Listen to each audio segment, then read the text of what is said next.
ಇಂದು ನಮ್ಮ ಶಾಲೆಯಲ್ಲಿ ನಡೆಯುತ್ತಿರುವ ಈ ವಿಶೇಷ ಕಾರ್ಯಕ್ರಮಕ್ಕೆ ಆಗಮಿಸಿರುವ ಮುಖ್ಯ ಅತಿಥಿಗಳಾದ ಶ್ರೀಮತಿ ದ್ವೈತ ಮೇಡಂ ಮತ್ತು ಅವರ ಪತಿಯಾದ ವಿಜಯ್ ಸರ್ ಅವರಿಗೂ ಶಿಕ್ಷಕರಿಗೂ ಮತ್ತು ವಿದ್ಯಾರ್ಥಿಗಳಿಗೆ ಆರ್ಥಿಕ ಸ್ವಾಗತ ಕೋರುತ್ತೇನೆ. ನಮ್ಮ ಶಾಲೆ ಸರ್ಕಾರಿ ಶಾಲೆಯಾಗಿದ್ದು ಸೌಕರ್ಯಗಳು ಕೊರತೆ ಇಲ್ಲವೇ ದಾನಿಗಳ ಸಹಾಯ ನಮಗೆ ತುಂಬಾ ಅವಶ್ಯಕವಾಗಿದೆ. ಶ್ರೀಮತಿ ದ್ವೈತ ಮೇಡಂ ಅವರ ಪತಿಯಾದ ವಿಜಯ್ ಸರ್ ಅವರು ತಮ್ಮ ತುಂಬು ಮನಸ್ಸಿನಿಂದ ನಮ್ಮ ಶಾಲೆಗೆ ಅವಶ್ಯವಾದ ಸ್ಪೀಕರ್ ಅನ್ನು ನೀಡುತ್ತಾರೆ. ಇದರಿಂದ ನಮಗೆ ಬೆಳಗ್ಗೆ ಪ್ರಾರ್ಥನೆ ಮಾಡಲು, ಮನೋರಂಜನೆ ಕಾರ್ಯಕ್ರಮ ಮಾಡಲು, ಹಾಗೆ ಯಾವುದೇ ಶಾಲಾ ಸಭೆಯಲ್ಲಿ ಮಾತನಾಡಲು ನಮಗೆ ಈ ಸ್ಪೀಕರ್ ಸಹಾಯವಾಗಿದೆ. ಹಾಗಾಗಿ ಎಲ್ಲಾ ವಿದ್ಯಾರ್ಥಿಗಳ ಪರವಾಗಿ ಶ್ರೀಮತಿ ದ್ವೈತ ಮೇಡಂ ಮತ್ತು ಅವರ ಪತಿಯಾದ ವಿಜಯ್ ಸರ್ ಅವರಿಗೂ ವಂದನೆಗಳನ್ನು ತಿಳಿಸುತ್ತೇನೆ. ಧನ್ಯವಾದಗಳು.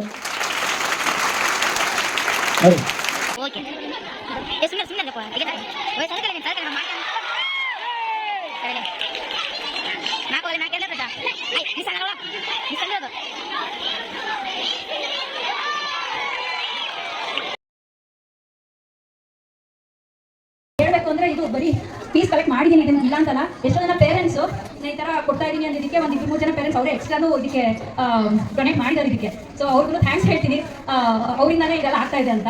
So thank you so much. ನಮ್ಮ ಮಕ್ಕಳು ಹಿಂಗೆ ಖುಷಿಯಾಗಿರಿ, ಏನೇ ಬರಲಿ ಏನೇ ಹೋಗ್ಲಿ ಪರವಾಗಿಲ್ಲ, ಆರಾಮಾಗಿ ಖುಷಿಯಾಗಿರಿ ಅಷ್ಟೇ, ಆಯ್ತಾ?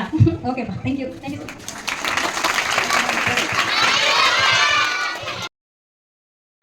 ನಿಮ್ಮ ಈ ಮಕ್ಕಳ ಪ್ರೀತಿಗೆ ಸ್ವತಃ ಭಗವಂತನು ಕೂಡ ಖುಷಿ ಪಡ್ತಾನೆ.